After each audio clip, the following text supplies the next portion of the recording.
दीपावली का त्योहार मतलब दीप की लाइन और चारों तरफ लाइट से सजे घर देखने को मिलते हैं। पूरा शहर लाइट की चमक से जगमगाता हुआ नजर आता है। लेकिन दीपावली कब और क्यों मनाई जाती है, क्या आप जानते हैं? या कभी आपने इस बारे में जानने की कोशिश की आखिर इस महापर्व को क्यों मनाया जाता है? क्यों दिवाली के समय घर घर में रोशनी होती है और क्यों पूरा शहर जगमगाता नजर आता है? आज हम आपको दिवाली के मनाए जाने के पीछे के कारणों से रूबरू कराएंगे जिससे आप अनजान हैं। और ऐसा हम इसलिए कह रहे हैं क्योंकि आप में से कई लोगों का कहना ये होगा कि दिवाली राम जी के 14 साल वनवास पूरे होने के बाद घर लौटने की खुशी के तौर पर मनाया जाता है। लेकिन इसके पीछे का कारण कुछ और ही है जो आज हम आपको हमारे इस वीडियो के जरिए बताने जा रहे हैं। दिवाली का त्योहार हमारे देश के लोगों के जीवन में काफी महत्व रखता है और ये त्योहार हर साल अक्टूबर या नवंबर के महीने में आता है। इस दिन लोग अपने घरों को रोशन करते हैं और धन की देवी माता लक्ष्मी और गौरी पुत्र भगवान गणेश की पूजा करते हैं। इस त्योहार का अवकाश भारत के अलावा भी कई राष्ट्रों में घोषित किया गया है। ये त्योहार हर वर्ष कार्तिक माह की अमावस्या के दिन आने वाला हिंदू, सिख, जैन और बौद्ध धर्म के लोगों का त्योहार है और हर धर्म का इस दिन के साथ खास महत्व जुड़ा हुआ है। साथ में ही दिवाली को मनाने के पीछे कई सारी कथाएं भी हैं। कहा जाता है कि इस दिन माँ लक्ष्मी का जन्म हुआ था और उनका विवाह भी भगवान विष्णु से इसी दिन हुआ था। कहा तो ये भी जाता है कि हर साल इन दोनों की शादी का जश्न हर कोई अपने घरों को रोशन करके मनाता है। लक्ष्मी माँ को करवाया था रिहा भगवान विष्णु के 5वें अवतार ने। कार्तिक अमावस्या के दिन माँ लक्ष्मी को राजा बाली की जेल से छुड़वाया गया था और इसके चलते ही इस दिन माँ लक्ष्मी की पूजा की जाती है। सिखों के लिए भी बेहद विशेष दिन होता है दिवाली का दिन। इस दिन को सिख धर्म के गुरु अमरदास ने रेड लेटर डे के रूप में संस्थापित किया था, जिसके बाद से सभी सिख अपने गुरु का आशीर्वाद इस दिन प्राप्त करते हैं। सन 1577 में दिवाली के दिन ही अमृतसर के स्वर्ण मंदिर की आधारशिला भी रखी गई थी। वहीं इसको लेकर ये भी मान्यता है कि इस दिन पांडवों का वनवास हुआ था। पूरा महाभारत के अनुसार कार्तिक अमावस्या के दिन ही पांडवों का वनवास हुआ था और इनका 12 साल का वनवास पूरा होने की खुशी में इनसे प्रेम करने वाले लोगों ने अपने घरों में दिए जलाए थे। साथ ही ये भी कहा जाता है कि इस दिन विक्रम का राज तिलक हुआ था। हमारे देश के महाराजा विक्रमादित्य जिन्होंने दुनिया के सबसे बड़े साम्राज्य पर राज किया था, उनका राज तिलक भी इसी दिन किया गया था। इसके अलावा कृष्ण जी ने नरकासुर को मारा था।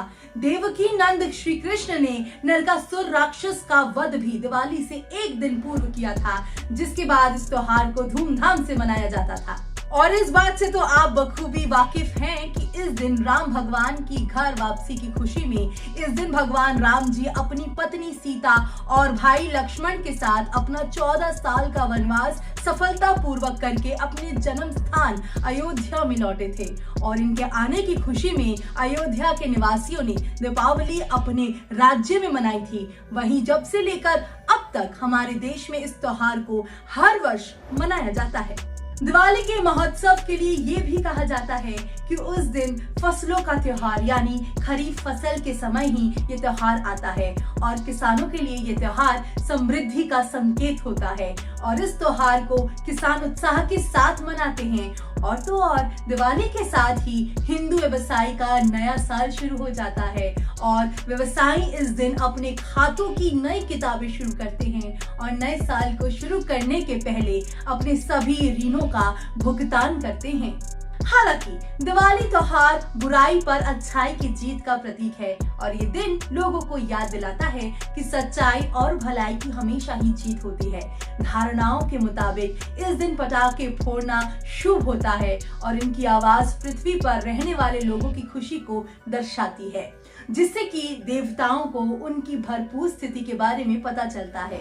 इस दिन लक्ष्मी माँ की पूजा करना बहुत महत्वपूर्ण होता है और ऐसा माना जाता है कि अगर सच्चे मन से इस दिन माँ की पूजा की जाए तो घर में पैसों की कमी नहीं होती है। अवसर पर लोग उपहारों का आदान प्रदान करते हैं और मिठाई से एक दूसरे का मुंह मीठा करवाते हैं और ऐसा करने से उनके बीच में प्यार बना रहता है। ये त्योहार लोगों को आपस में जोड़ कर रखने का भी कार्य करता है। आप सभी जानते ही हैं कि रोशनी और खुशियों का पर्व दीपावली और इस त्योहार की शुरुआत धनतेरस अर्थात कार्तिक मास की त्रयोदशी तिथि से हो जाती है। कहा जाता है अमावस्या तक ये त्योहार मनाया जाता है। ऐसे में त्रयोदशी, चतुर्थी और अमावस्या 3 दिनों तक लगातार दीप प्रज्वलन करना चाहिए। लेकिन क्या आप जानते हैं कि इन दिनों दीपक क्यों जलाते हैं? जी हाँ, अगर नहीं तो आइए हम आपको बताते हैं इसके पीछे के कुछ कारण। कहा जाता है कि पुराणों में जहाँ दिवाली का वर्णन है वहाँ पर नया तथ्य भी सामने आता है कि दिवाली के दिन